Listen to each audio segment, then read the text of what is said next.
안녕하세요 여러분, 김재인 동화작가입니다. 오늘은 만세운동에 앞장선 17살 독립운동가 궁금해요 유관순 책 읽어볼게요. 안선모 글, 한용욱 그림 읽어보도록 떠날까요? 나는 대장이 될 거야. 얘들아 놀자. 동순아, 끝녀야, 진수야. 온 마을을 휘젓고 다니며 간신히 아이들을 불렀습니다. 하지만 나온 아이는 동갑내기 동순이 한 명뿐이었습니다. 끝녀는 엄마 딸의 장에 갔고 창수는 배탈이 나서 못 논대. 동순의 말에 관수는 아쉬운 듯 세 갈래로 따은 머리를 자꾸만 잡아당겼습니다. 그 모습을 본 동순이 얼른 말했습니다. 관순아, 네 머리 정말 예쁘다. 내 머리는 두 갈래인데. 동순이 관순의 세 갈래 머리를 부러운 듯 쳐다보았습니다. 마을 좁은 길마다 어제 내린 비로 군데군데 커다란 물웅덩이가 생겼습니다. 여기 웅덩이 속에 하늘이 들어있어. 얼른 와봐. 동순의 말에 관순이 쪼르르 따라갔습니다. 관순과 동순은 웅덩이 옆에 쭈그리고 앉았습니다. 구름도 있네. 우리 얼굴도 보여. 관순이 신기한 듯 웅덩이 속을 들여다보았습니다. 새까맣게 탄 관순의 얼굴 옆에 하얗고 작은 동순이 얼굴이 있었습니다. 너보다 내가 더 예쁘다. 동순의 말에 관순이가 입을 삐죽였습니다. 뭐라고? 내가 더 예뻐. 아냐, 언년이 할머니도 감나무집 할아버지도 내가 더 예쁘다고 했어. 또 병천 장터 사람들도 이 마을에서 내가 제일 예쁘다고 했단 말이야. 관순이 보기에도 동순이는 정말 귀여웠습니다. 웃을 때마다 생기는 보조개도 참 신기했습니다. 화가 난 관순이 중얼거렸습니다. 치, 얼굴은 네가 예쁠지 모르지만 마음씨는 내가 더 예뻐. 그 말에 동순이가 재빨리 고개를 끄덕였습니다. 관순이는 지는 걸 무척 싫어하기 때문이었습니다. 맞아. 그리고 넌 나보다 가갸거겨를 더 잘하잖아. 난 너처럼 공부를 잘하고 싶은데 잘 안 돼. 그 말에 관순이 활짝 웃었습니다. 동순아, 우리 냇가 모래사장에 가서 칼싸움하고 놀자. 칼싸움? 그건 남자애들이 하는 거잖아. 그런 게 어딨어? 난 커서 대장이 될 거야. 대장이 된다고? 그건 남자애들이 하는 거야. 그런 게 어디 있어? 여자는 대장이 되지 말라는 법이 대체 어디 있냐고. 관순의 말에 동순은 얼른 냇가 쪽으로 발걸음을 옮겼습니다. 관순아, 얼른 가자. 둘은 냇가로 달려갔습니다. 작은 돌멩이를 집어 물수제비를 뜨는 관순을 보고 동순이 감탄하며 말했습니다. 관순아, 너는 여자가 어떻게 그런 걸 잘하냐? 우석이 오빠가 가르쳐줬어. 오빠가 그러는데 나는 뭐든지 가르쳐주면 열심히 한대. 관순이 신나게 놀고 있을 때 저 멀리서 하얀 연기가 하늘로 올라가는 것이 보였습니다. 곧이어 빨간 불길도 솟구쳐 올랐습니다.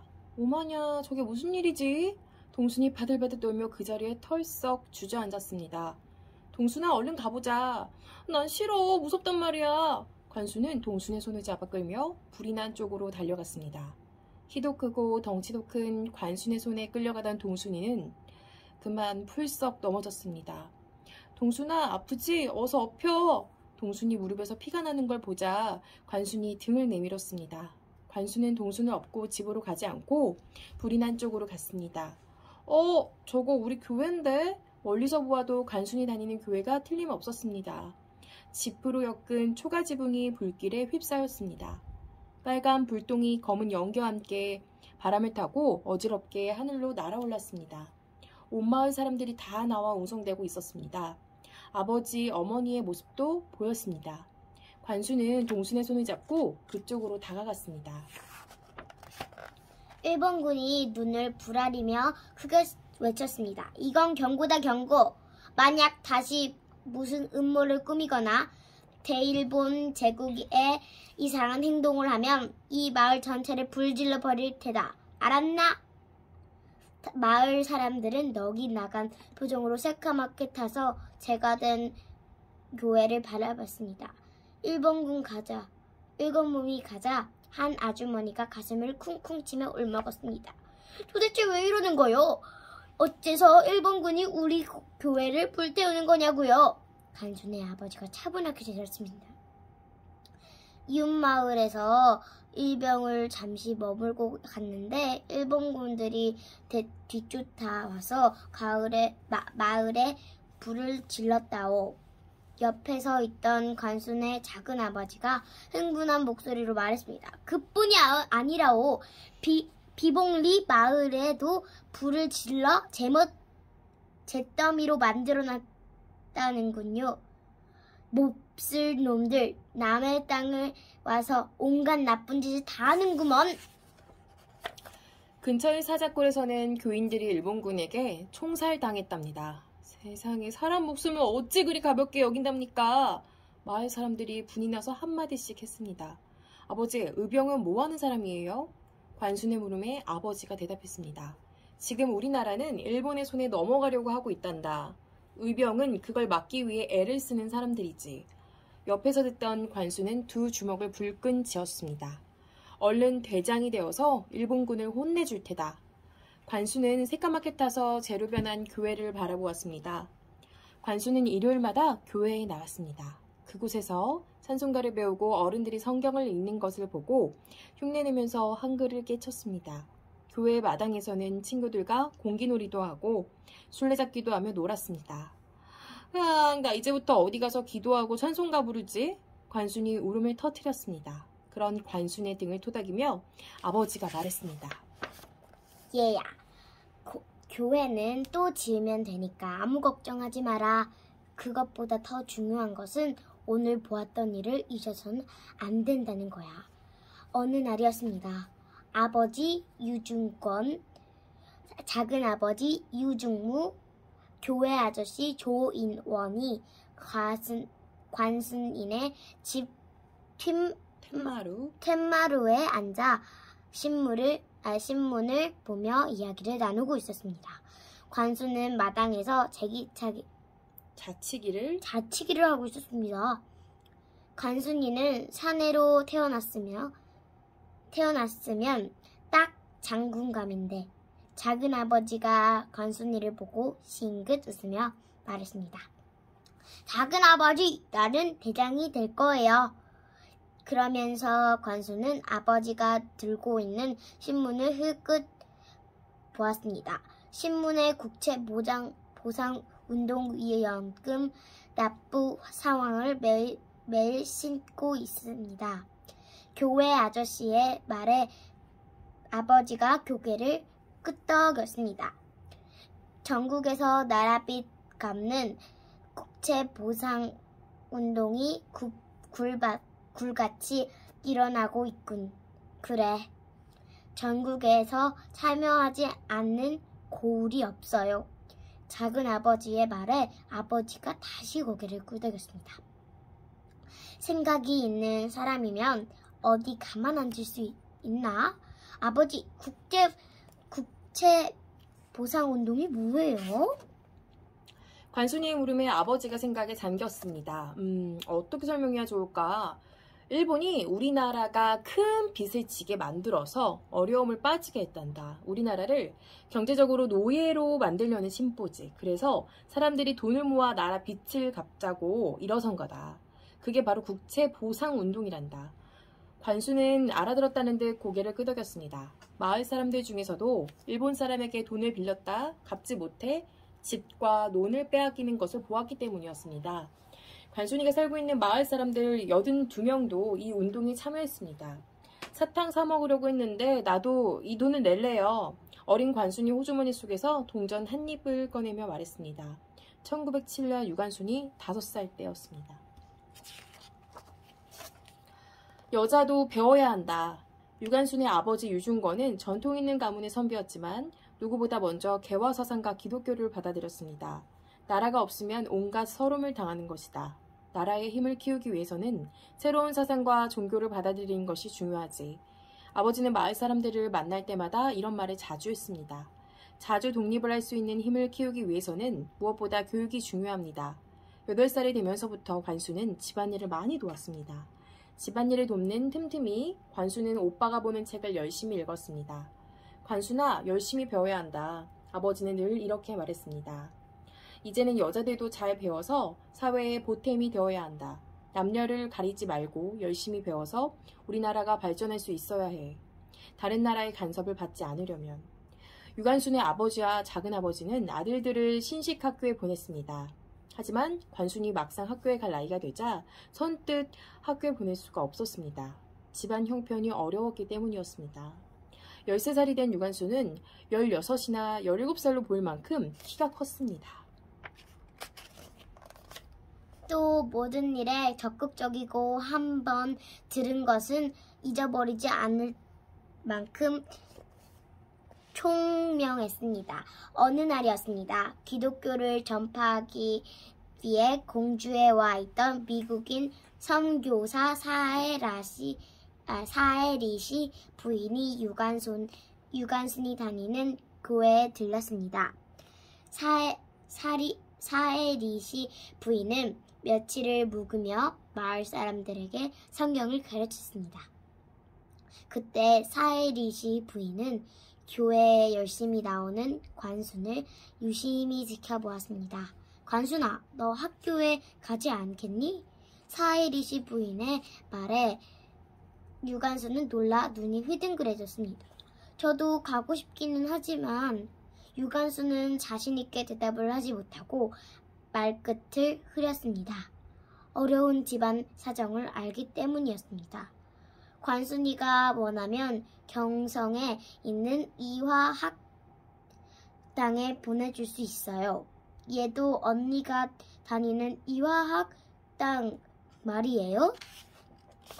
유관순의 눈이 다시 휘둥그레졌습니다. 유관순의 사촌언니 유혜도는 이화학당에 다니고 있었습니다. 학비는 걱정하지 말아요. 장학생으로 들어갈 수 있게 도와줄 테니까요. 유관순은 선교사인 부인을 따라 공주로 가게 되었습니다. 사에리시 부인은 유관순을 지금의 초등학교에 해당하는 공주 영명여학교 보통과에 입학할 수 있게 해주었습니다. 관순아, 너도 이제 어엿한 학생이 되었으니 공부를 게을리하지 말거라. 알겠지? 아버지는 성격이 활달해서 친구들과 놀기 좋아하는 관순이 걱정되어 말했습니다. 유관순은 큰 목소리로 대답했습니다.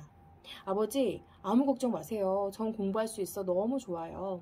유관순이 영명여학교에서 보통과 2학년을 마치자 사에리시 부인은 유관순을 경성으로 데리고 올라가 이화학당에 전학을 시켜준다고 하였습니다.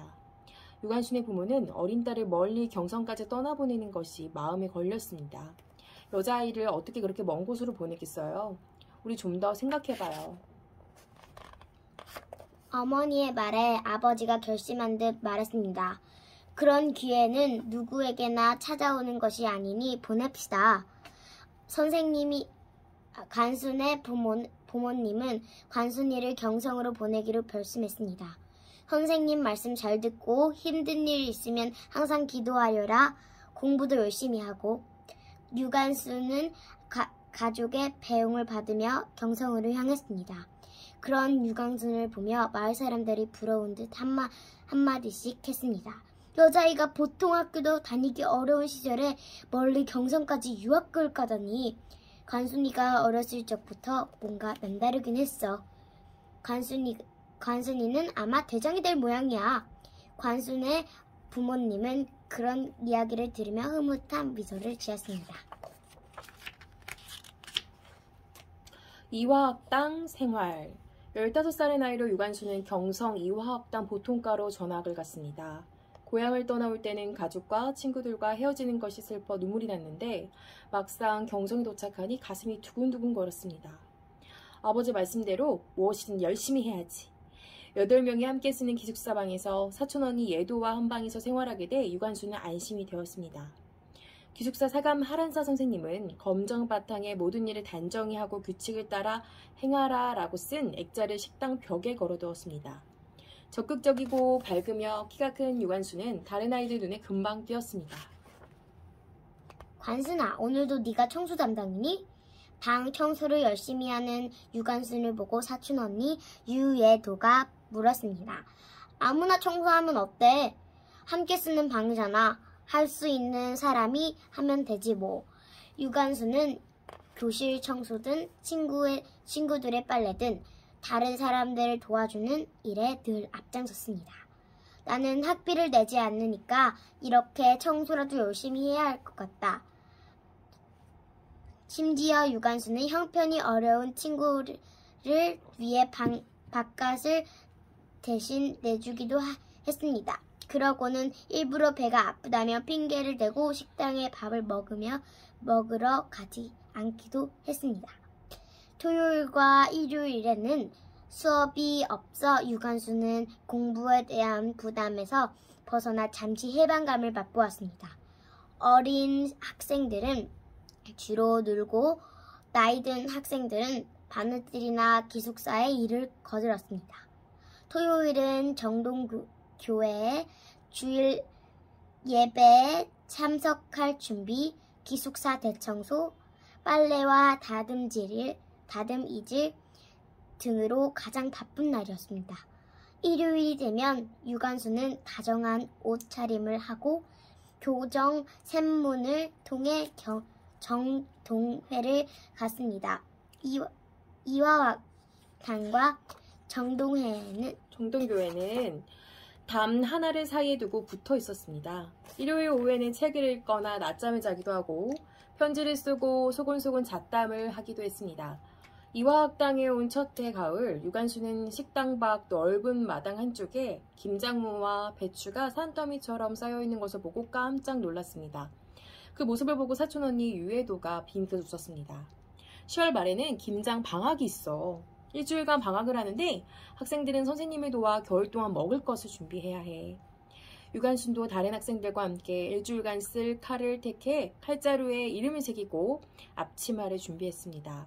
식탁을 모두 마당에 내다 놓고 물을 써는 학생, 배추 소를 만들고 버무리는 학생, 절인 배추에 소를 넣는 학생, 소를 넣은 배추를 광으로 나르는 학생, 광에서 그것을 받아 항아리에 넣는 학생으로 나누어 열심히 일을 했습니다. 유관순은 도마 위에 새우젓을 쏟아놓고 칼로 장단을 맞추며 다졌습니다. 노래를 부르면서 새우젓을 다지니 하나도 힘들지 않았습니다. 유관순은 이화학당 기숙사 생활에 완벽히 적응해 나갔습니다. 몹시 추운 어느 날 밤이었습니다. 만두 사려 학비를 벌기 위해 밤이 되면 가난한 학생들이 만두를 팔러 나갔습니다. 다른 데 쓸 돈을 절약하고 만두를 팔아줘야겠어. 지금은 문이 잠겨서 밖에 나가지 못할 텐데. 사촌언니 유예도가 걱정스러운 얼굴로 말했지만 유관순은 담을 넘어 밖으로 나갔습니다. 만두를 한 보따리 사들고 들어오던 중 사감 선생님과 딱 마주쳤습니다. 욕쟁이 선생님에게 걸렸으니 큰일 났다. 아마 크게 벌을 줄 거야. 같은 방을 쓰는 친구들은 유관순이 걱정되어 가슴이 조마조마했습니다. 다행히도 유관순은 사감 선생님에게 꾸중을 듣는 것으로 끝났습니다. 사감 하란사 선생님은 학생들에게 욕쟁이 선생님으로 소문나 있었습니다. 이화학당을 나온 후 일본과 미국 유학을 마친 선생님인데 어떻게 그렇게 욕을 잘하지? 졸업할 때까지 하란사 선생님에게도 욕을 안 먹는 사람은 단 한 명도 없을걸? 공부 안 한다고 욕, 예뻐도 욕, 미워도 욕. 그래도 우리는 하란사 선생님을 사랑하고 존경하지. 장난기 많은 유관순은 호랑이 사감 선생님 눈을 피해 식당에서는 김치를 손으로 찢어 입을 크게 벌리고 얼른 입안에 넣어 먹기도 했습니다. 또 계단을 내려올 때 사내 아이들처럼 가난에 걸터 앉아 미끄럼을 타며 내려오기도 하였습니다. 유관순은 기도를 열심히 하는 것으로 유명했습니다. 하루도 거르지 않고 기도실에 들어가 혼자 기도하였습니다. 자기 전에 기도 종이 울리면 방에 있는 사람들이 돌아가며 기도를 하게 되어 있었습니다. 유관순이 기도하는 날이었습니다. 유관순은 기도를 마치고 명태 이름으로 빕니다 하였습니다. 같은 방 학생들이 모두 배를 잡고 웃었습니다.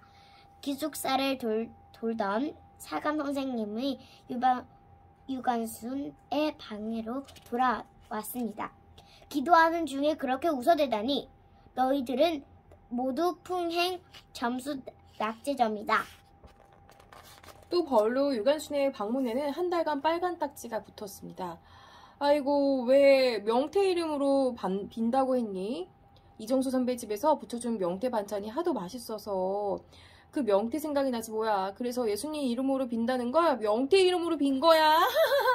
유관순의 말에 친구들이 다시 한번 배꼽을 잡고 웃었습니다.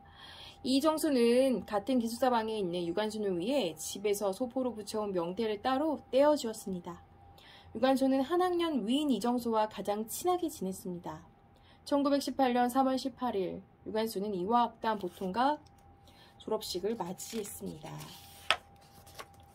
이제 졸업식을 하고 나면 열하루 동안 봄방학에 들어가고 봄방학이 끝나면 고등과로 진급하겠지?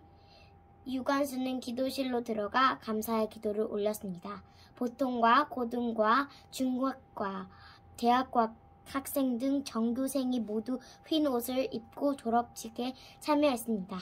보통과 학생들이 들어가고 그 다음 고등과와 중학과 순으로 들어갔습니다. 맨 마지막에 가운을 입고 사각모를 쓴 대학과 졸업생이 입장했습니다.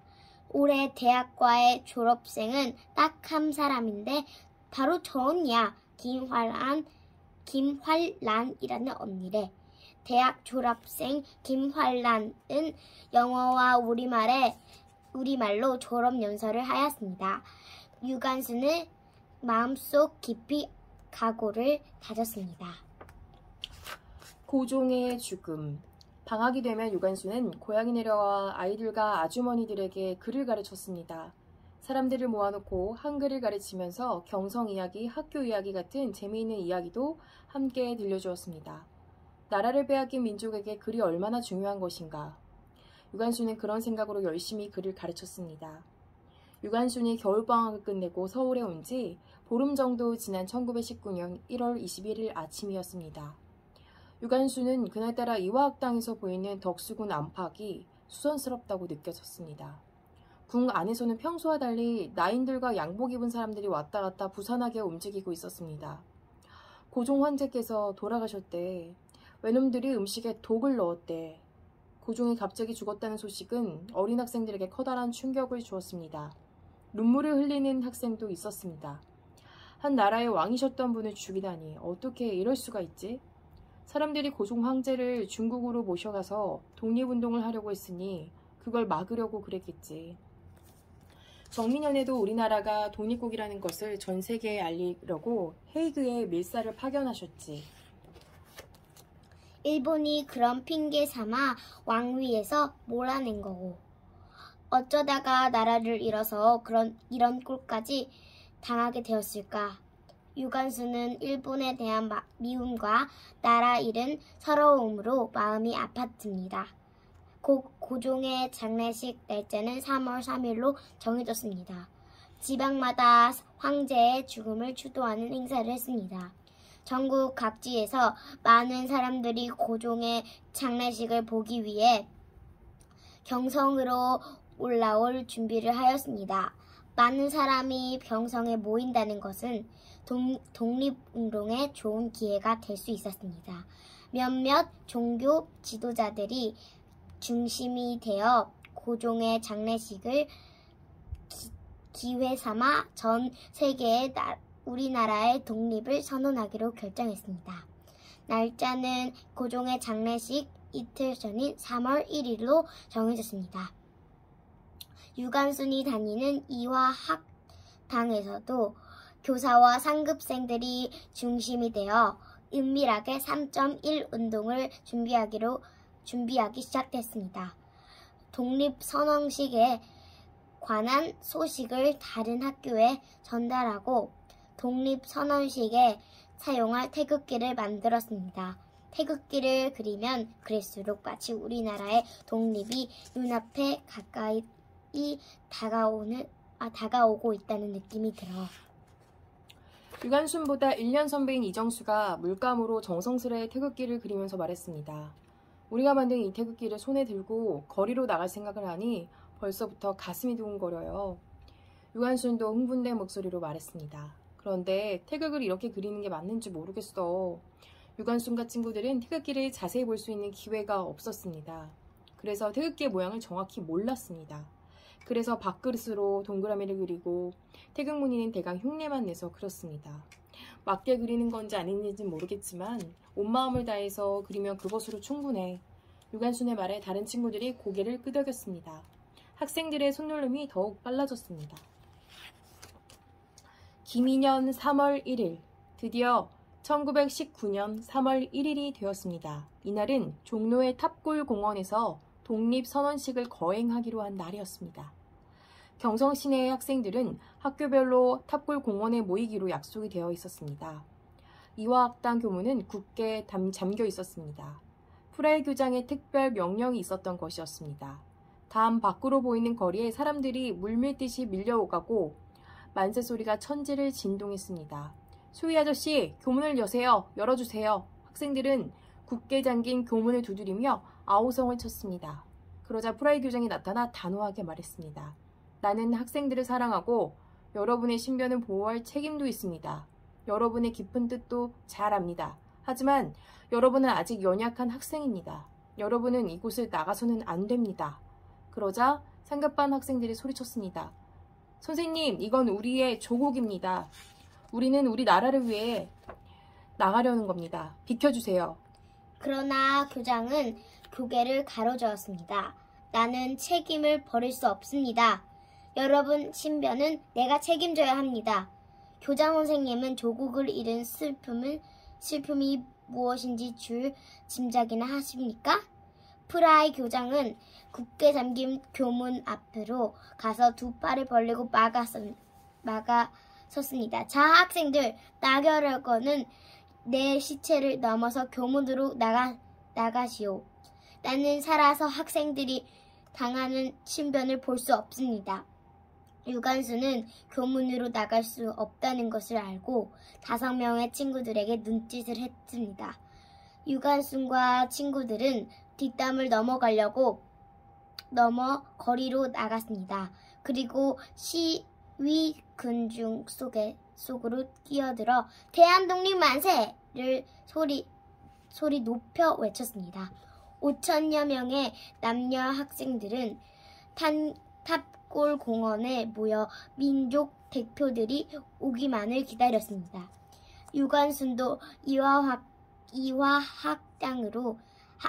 이화학당의 다른 학생들과 함께 군종 속에 있었습니다. 왜 독립선언식을 시작하지 않는 걸까? 혹시 무슨 사고라도 생긴 건 아닐까? 그때 한 남자가 탑골 공원의 팔각정 단상으로 올라섰습니다. 황해도 해주 출신의 경신중학교를 졸업한 정재용이라는 사람이었습니다. 정재용은 큰 소리로 독립선언서를 낭독하기 시작했습니다. 독립선언문. 우리는 우리 조선이 독립국이라는 것과 조선인이 자주민이라는 것을 선언하노라. 정재용이 독립선언서 낭독을 마치자 박수와 함께 우렁찬 함성이 터져나왔습니다. 어서 거리로 나가서 만세를 외칩시다. 대한 독립 만세! 군중이 탑골공원에 나섰을 때에는 그 수가 수만 명으로 불어났습니다. 시위 군중은 경성시내 곳곳에서 대한 독립 만세를 외치며 행진을 했습니다. 유관순과 이화학당 학생들도 시위 행렬에 함께 참여했습니다. 오후 내내 거리를 쏘다니면서 목이 터지도록 대한독립 만세를 외쳤습니다. 만세를 외치면서 유관순의 독립이 바로 눈앞에 다가온 것처럼 마음이 들떴습니다. 이날의 행진은 독립선언서에서 강조한 대로 질서를 유지하며 평화롭게 이루어졌습니다. 밤늦도록 시위가 계속되었지만 어느 누구도 폭력을 휘두르지 않았습니다. 그러나 일본 군인과 경찰은 만세 시위를 막기 위해 학생들을 마구잡이로 잡아서 끌고 갔습니다. 수비대에 쫓겨 아무 집에라도 들어가면 모두가 친절하게 숨겨주었습니다. 이날 유관수는 무사히 학교로 돌아왔습니다. 학교로 돌아온 뒤 한동안 가슴이 두근거렸고 몸은 물에 젖은 솜처럼 무겁고 피곤했지만 그날 밤 잠을 이루지 못했습니다. 다음날 경성에 있는 학교의 학생 대표들이 이화학당에 찾아왔습니다. 3월 5일에 학생단 시위가 있을 예정이다. 너희들 학교에서 공부만 하지 말고 나라 먼저 찾고 나중에 공부해라. 너희들도 함께 만세를 불렀으면 좋겠다. 동생들아 누이들아 다 나와라. 우리 나라 찾자. 유관순의 가슴에 우리 나라 찾자라는 말이 콕 박혔습니다. 3월 5일 그날도 가야지. 유관순은 자신을 포함한 5명의 결사대를 불러 모았습니다. 우리 3월 5일도 가는 거다. 그럼 가야지. 3월 5일 유관수는 5인의 결사대 그리고 다른 10명의 학생들과 일찌감치 밥을 먹고 담을 넘어 시내로 달려갔습니다. 오전 8시부터 각 학교 학생들과 시민들이 남대문역 앞에 집결하기 시작했습니다. 오전 9시가 조금 지나면서 군중은 태극기를 앞세우고 환호성을 지르며 시위 행진을 시작했습니다. 군중들은 큰 목소리로 만세를 부르고 태극기를 흔들면서 남대문 쪽으로 행진했습니다. 대한독립 만세! 시위 행렬이 남대문에 도착했을 때 일본 현병과 경찰이 가로막았습니다. 일본 현병은 칼을 마구마구 휘둘며 강제로 시위 군중을 해산시켰습니다. 이 과정에서 많은 학생들이 중상을 입은 채로 체포되어 갔습니다. 유관수는 종로 6가쯤 갔다가 경찰에 붙들렸다가 가까스로 학교로 돌아왔습니다. 일제는 경성에서 학교들이 조직적으로 시위를 계속하자 3월 10일 모든 학교에 임시 휴교령을 내렸습니다. 휴교령이 내려진 날 박인덕 선생님이 경찰서에 끌려갔습니다. 박인덕 선생님은 유관순에게 가장 큰 영향을 준 교사 중 한 명이었습니다. 독립운동이 이대로 끝나는 것 아니야? 이대로 운동이 주저앉아서는 안 되는데? 맞아. 계속 독립만세를 불러야 해. 유관순과 친구들은 독립운동의 열기가 사그라질까봐 걱정이 되었습니다. 우리도 전교생이 함께 나가 독립만세를 불렀어야 하는 건데 교장 선생님이 막았기 때문이야. 그래도 담을 넘어 나갔던 아이들도 있었어. 우리도 모두 나갔어야 하는 건데 친구들은 모이기만 하면 그때 이야기를 하면서 눈물을 흘렸습니다. 그러면서 걷잡을 수 없는 서름이 복받쳐 올랐습니다. 나라를 잃은 서름, 비운의 황제에 대한 애도, 붙잡혀간 선생님과 친구들에 대한 걱정과 안타까움. 유관수는 친구들과 학교 교실 모퉁이에 모여 의논을 했습니다. 우리도 각자 시골로 가서 일을 하자. 만세 운동을 하자. 3월 13일 충청도로 내려가는 친구들이 함께 기차를 탔습니다. 유관수는 사촌 언니 유애도, 선배 이정수, 김복휘와 함께 자리에 앉았습니다. 유관수는 한동안 말없이 차창으로 스쳐 지나가는 풍경을 지켜보고 있었습니다. 기차는 칙칙폭폭 소리를 내며 달리고 있었습니다. 한참 후에 유관순이 낮은 목소리로 입을 열었습니다. 얘들아, 이 기차 소리가 어떻게 들리니? 동전 1푼, 동전 2푼이라고 하는 것 같은데? 이정수의 말에 유관순이 픽 웃으며 대답했습니다. 내 귀에는 대항독립이라고 들려요. 그 말이 끝나자마자 친구들이 일제히 손뼉을 치며 대한독립을 크게 외쳤습니다. 그러자 차장이 달려왔습니다. 학생들 나 좀 살려다오. 마음으로 하고 입으로는 하지 마라. 나 잡혀가기 싫거든. 차장 아저씨가 가자 유산군과 친구들은 또다시 대항독립하고 더 크게 외쳤습니다. 독립을 위해 나는 무엇을 하면 될까? 유관순의 머릿속은 오직 이 생각뿐이었습니다. 덜컹거리는 기차가 평택을 지나고 천안에 가까워지다 유관순은 내릴 준비를 했습니다. 관순아, 우리 언제 만나지? 이정수가 주섬주섬 내릴 준비를 하는 유관순에게 말했습니다. 독립만세 부르고 독립되면 그때 만나요. 친구들은 다시 한번 독립만세를 외쳤습니다. 유관순은 천안역에 내려 집으로 걸어가면서 친구들과 부른 노래를 가만히 흥얼거렸습니다.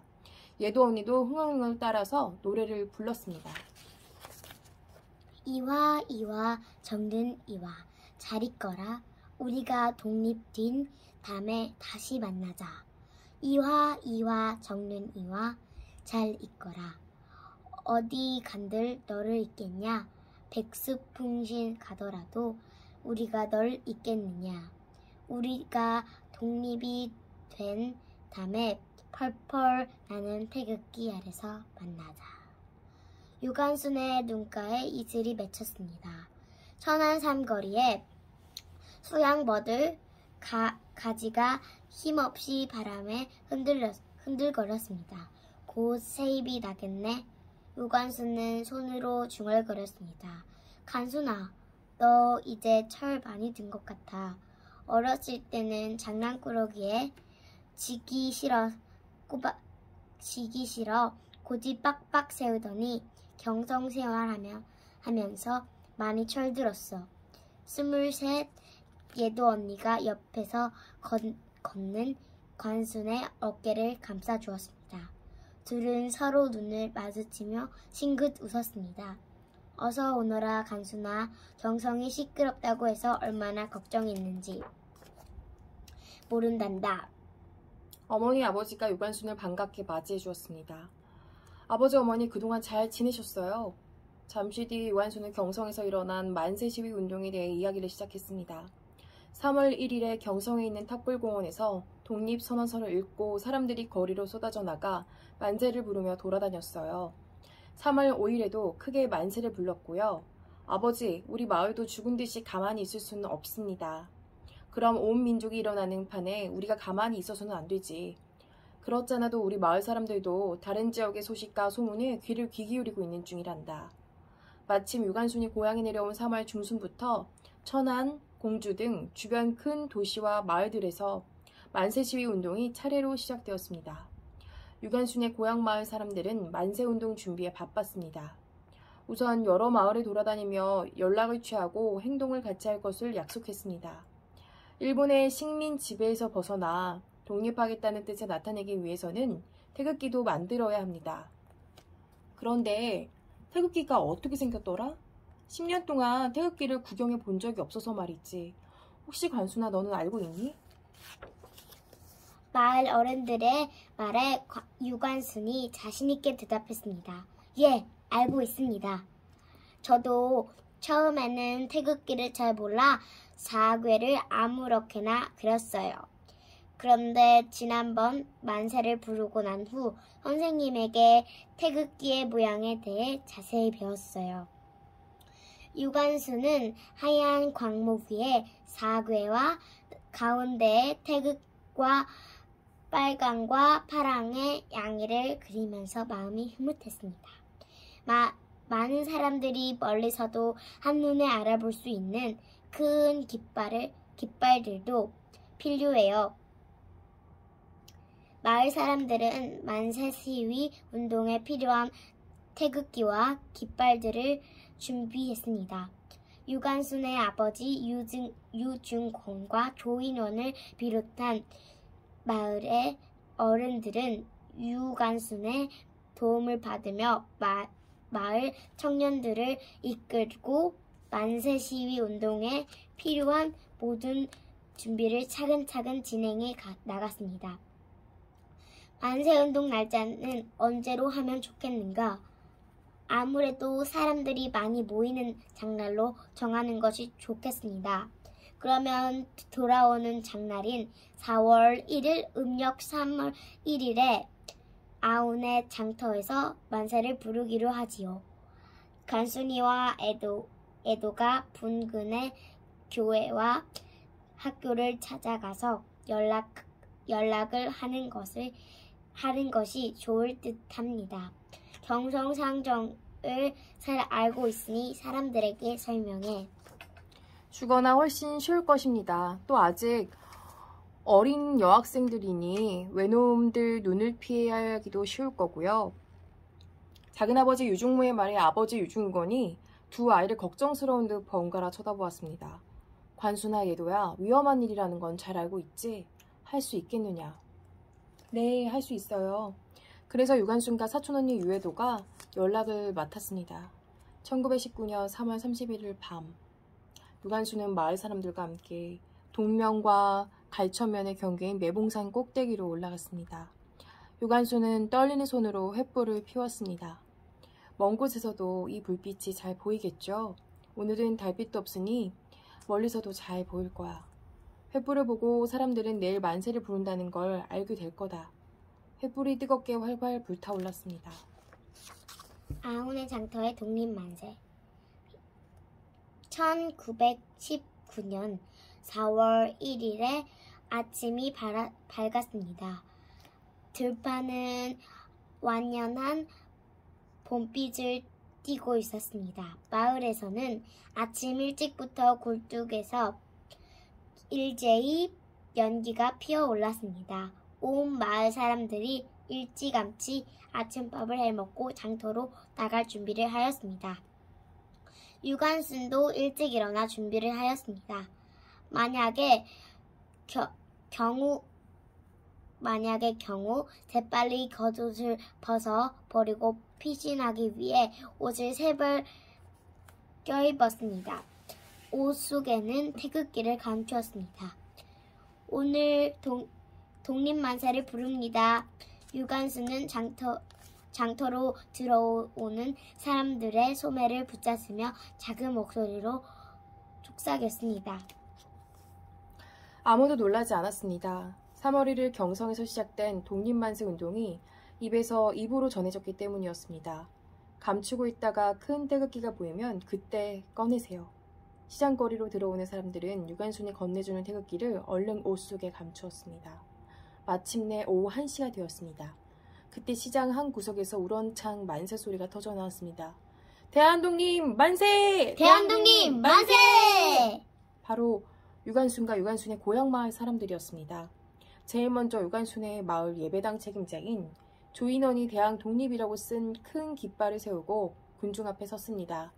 지금부터 독립선언서를 낭독하겠습니다. 조인원은 독립선언서를 낭독하고 대한독립만세를 외쳤습니다. 대한독립만세! 모여있던 사람들도 모두 한마음이 되어 대한독립만세를 외쳤습니다. 장터는 순식간에 흥분의 도가니로 번했습니다. 사람들은 대한독립 깃발을 앞세우고 줄을 지어 만세를 부르며 행진했습니다. 어느새 만세를 부르는 사람들은 3,000명으로 불어났습니다. 현병 주재소로 갑시다. 가서 우리의 단결된 의지를 보여줍시다. 아훈의 장터로 사람들이 모여들 때부터 헌병 주재소 헌병과 조선인 헌병 보조원들은 신경을 곤두세우고 있었습니다.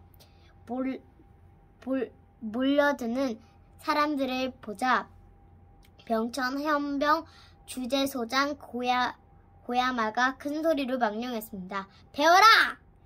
일본 헌병이 칼을 휘두르자 한 남자가 피를 쏟으며 쓰러졌습니다.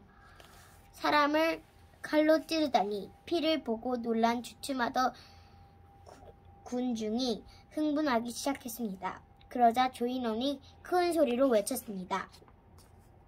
사람을 상하게 하지 말라. 우리의 목적은 우리나라 자주 독립을 선포하는 데 있는 것이지 일본 사람들을 죽이는 데 있지 않다. 유관순은 맨 앞에 서서 깃대를 들고 있었습니다. 한 헌병이 달려와 유관순이 들고 있던 태극기의 깃대를 칼로 쳐서 부러뜨리고 총검으로 유관순을 찔렀습니다. 기다렸다는 듯 고야마 소장은 총검에 찔려 피를 흘리는 유관순의 머리채를 잡고 질질 끌고 가면서 발로 차고 때렸습니다. 유관순의 아버지와 어머니는 유관순을 구해내려고 뒤쫓아가며 만세하고 울부짖었습니다. 그때 또 총소리가 울렸습니다. 이놈들 우리가 뭘 잘못했다고 총을 쏘느냐 이 흉악한 놈들아. 그 순간 또 다른 헌병이 총검으로 유준건의 옆구리와 머리를 찔렀습니다. 유준건의 흰 두루마기가 붉게 물들었습니다. 여보!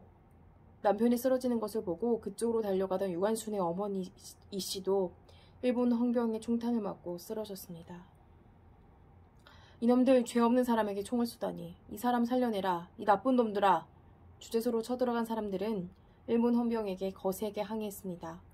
사람들의 기세에 놀란 헌병들은 잔뜩 겁에 질려 한쪽으로 밀리기 시작했습니다. 피투성이가 된 아버지의 시체를 보고 유관순이 큰 소리로 외쳤습니다. 내 나라를 되찾기 위해 정당한 일을 했을 뿐인데 어째서 총으로 사람을 죽이느냐? 사람들이 헌병 주재소 안에서 헌병들에게 항의를 하는 동안 밖에서는 약 1,500여 명의 시위 군중이 헌병 주재소를 포위하고 있었습니다. 사람들은 돌로 유리창을 깨뜨리면서 주재소로 들어간 조인원 등을 응원했습니다. 외놈들 쏙 물러가라! 그 순간 유관순의 눈에 헌병 소장의 모습에 들어왔습니다. 유관순이 헌병 소장의 피 묻은 옷을 손가락으로 가리켰습니다. 저기 헌병 소장이 있습니다. 아무 죄 없는 사람에게 총질을 시킨 놈입니다.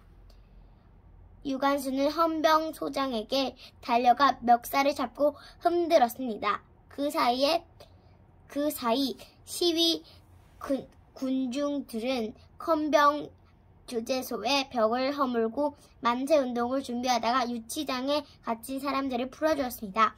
대한독립 만세! 이때 천안에서 지원 나온 헌병들이 도착했습니다. 그들은 헌병 주재소에 헌병들과 합세하여 시위 군중을 향해 마구 총을 쏘았습니다. 맨손이었던 시위 군중은 이리 쓰러지고 저리 쓰러졌습니다.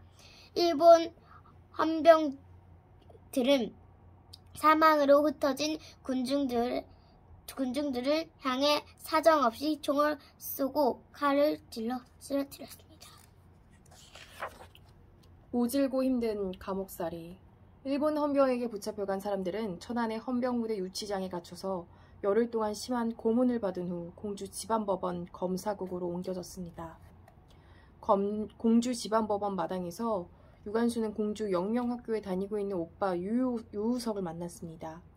영영학교의 학생들도 4월 1일 공주 장날에 만세운동을 벌였습니다. 유관순의 오빠 유우석뿐만이 아니라 사촌오빠 유준석, 사촌 올케, 노마리아 등도 함께 이 시위에 참가했다가 모두 체포되었습니다. 관순아, 오빠. 잠깐 동안이었지만 유관순은 오빠를 보자 슬픔이 북받쳐 올랐습니다. 부모님이 돌아가신 일이며 헌병에 고문받던 일들이 한꺼번에 유관순의 머릿속을 스쳐 지나갔습니다. 관순아, 오빠, 아버지, 어머니가 돌아가셨어요. 유관순은 눈물을 쏟으며 말을 잇지 못했습니다. 유우석의 눈에서도 두 줄기 눈물이 흘러내렸습니다. 마음을 굳게 먹자. 앞으로는 절대로 울지 말자. 그렇게 하는 것이 부모님의 뜻일 거야. 모진 일을 당할 때마다 유관순은 부모님과 아우네 장터에서 돌아가신 분들을 생각하며 입술을 꾹 깨물었습니다. 1919년 5월 9일 공주지방법원에서 유관순과 마을 사람들은 1심 재판을 받았습니다. 제 나라를 찾으려고 정당한 일을 했는데 어째서 무기를 사용하여 내 민족을 죽이느냐. 제 나라 독립을 위해 만세를 부른 것이 왜 죄가 되느냐. 평화적으로 만세를 부르며 시가를 행진하는 사람들에게 왜 총을 쏘아 아무 죄 없는 목숨을 빼앗은 것이냐. 죄가 있다면 불법적으로 남의 나라를 빼앗은 일본에 있는 것이 아니냐. 17살 소녀라고 보기에는 너무나 논리 정연하고 당당한 유관순의 주장에 일본 재판관들은 아무 말도 하지 못했습니다. 재판장은 침을 튀기며 목소리를 높여 말했습니다. 피고들은 신성한 대일본 제국의 법정을 모독했다. 이 재판에서 유관순은 징역 5년을 선고받았습니다. 유관순과 마을 사람들은 1심 판결에 복종하지 않고 항소를 했습니다. 항소란 하급 법원에서 받은 1심의 판결에 따르지 않을 때 그것의 파기 또는 변경을 직접 상급 법원에 신청하는 일을 뜻합니다. 항소심 재판은 경성에서 받아야 해서 유관순 일행은 공주에서 다시 경성 복심 법원으로 옮겨졌습니다. 경성 복심 법원의 대기실은 한 사람이 겨우 들어갈 수 있는 작은 칸막이 방이었습니다. 유관순이 재판을 기다리고 있는데 바로 옆칸에서 똑똑하는 소리가 들렸습니다. 거기 계신 분은 누구십니까? 저는 박인덕이라고 합니다. 바로 유관순이 다니던 이화학당의 교사 박인덕이었습니다. 박인덕은 1919년 3월 5일 경성의 남대문 정거장에서 열렸던 만세 시위 운동에 참가했다가 체포되었습니다. 스승의 목소리를 듣자 유관순은 반가움과 서러움에 목이 메었습니다. 유관순은 간수가 듣지 못하도록 작은 소리로 대답했습니다. 선생님, 저 유관순입니다. 건순아, 너 고향으로 내려가지 않았니? 어쩌다가 경성까지 끌려와 재판을 받게 된 거야. 선생님, 고향에서 만세를 부르다가 외놈들 손에 아버지 어머니가 돌아가셨어요. 저는 무슨 일이 있어도 끝까지 싸우겠어요. 1919년 6월 30일 경성 복심법원에서 유관순은 징역 3년을 선고받았습니다. 작은아버지 유중무, 교회 책임자 조인원도 마찬가지로 징역 3년을 선고받았습니다. 어린 유관순이 3년을 선고받은 것은 아운의 장터의 만세 시위 운동을 적극적으로 준비하고 참여했기 때문입니다. 또 체포된 뒤에도 계속 숙이지 않고 당당하게 신문과 재판에 임했기 때문이었습니다. 복중투쟁 그리고 죽음. 형이 확정되자 유관순은 서대문 감옥으로 들어갔습니다. 접수계가 유관순을 감옥 한 마당에 세워놓고 사진을 찍고 키를 셌습니다. 서대문 형무소는 애국지사들을 가두고 고문하는 장소로 소문난 감옥이었습니다. 유관순은 감옥에 갇혀서도 거의 매일같이 대한독립 만세를 외쳤습니다. 그때마다 간수에게 끌려나가 발로 차이고 모진 매를 맞았습니다. 그런 후 지하 감방에 갇혀 심한 고문을 받았습니다. 이때는 밥도 주지 않아 굶기 일쑤였습니다. 그래도 유관순의 만세 소리는 멈추지 않았습니다. 유관순과 함께 8호 감방에 있었던 어윤이는 유관순에게 큰 힘이 되었습니다. 어윤이는 기독교 전도사인데 3.1운동 때 독립선언서를 뿌리다가 체포되어 2년 징역형을 받았습니다. 고향 사람들이 몇이나 붙잡혀갔는지 너무 걱정되어요. 어머니 아버지께서 돌아가셨는데 동생들은 어떻게 되었는지 제발 누가 와서 우리 동생들 살았는지 죽었는지 알려주었으면 좋겠어요. 어윤희는 유관순의 어깨를 토닥이며 따뜻한 말을 건넸습니다. 관순아, 아무 걱정 마라. 동생들은 분명 누군가 잘 보살펴주고 있을 거야. 외놈들이 우리 어머니, 아버지 그리고 마을 사람들을 죽였어요. 모든 것을 빼앗아 갔어요. 유관순은 울지 않으려고 했지만 눈물이 저도 모르게 뚝뚝 떨어졌습니다. 1920년 3월 1일은 3.1 운동이 일어난 지 1년이 되는 날이었습니다. 아주머니, 우리 여기서 만세 부르더라도 괜찮겠지요? 만세를 부르면 한바탕 큰 소동이 일어날 거다. 설마 죽지는 않겠지요? 유관순의 말에 어윤희가 결심한 듯 고개를 끄덕였습니다. 그래, 하자. 다시 한번 만세를 부르자. 1920년 3월 1일 오후 2시 유관순이 있는 8호 감방에서 만세 소리가 터져 나왔습니다. 대한독립 만세! 만세! 그러자 각 감방에서 일제히 만세 소리가 터져 나왔습니다. 대한독립 만세! 만세! 인왕상이 쩌렁쩌렁 울릴 정도로 큰 소리였습니다. 대한독립 만세! 3,000명이 넘는 수감자들이 모두 힘을 합쳐 소리 높여 만세를 외쳤습니다. 변기 뚜껑으로 철판 벽을 두드리고 발길로 문짝을 짜기도 했습니다. 삑삑 호각 소리가 들리고 간수들이 이리 뛰고 저리 뛰는 발소리가 요란하게 들렸습니다. 간수 부장이 칼자루를 굳게 잡은 채 달려와 죄수들을 끌어내 복도와 시멘트 바닥에 꿇어 앉혔습니다. 그러고는 심한 욕을 하면서 죄수들의 뺨을 차례로 올려붙였습니다. 오늘 이 소동의 주동자는 누구냐? 그러자 8호 감방 사람들이 너도 나도 대답했습니다. 나요! 나요! 간수는 8호 감방 사람들 모두의 뺨을 2대씩 더 갈겼습니다.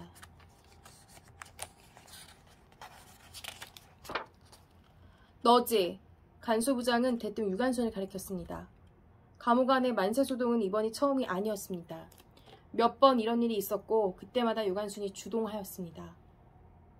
4천의 역사를 가진 우리가 삼천리 금수강산에 빼앗기고 그 압자와 구박 속에서 그대로 죽여주시오 하고 있어야 옳단 말이오? 유관순은 눈 하나 깜짝 꿈쩍하지 않았습니다. 유관순은 이날 끝까지 대들다가 갖은 구타를 당해 의식을 잃기도 했습니다.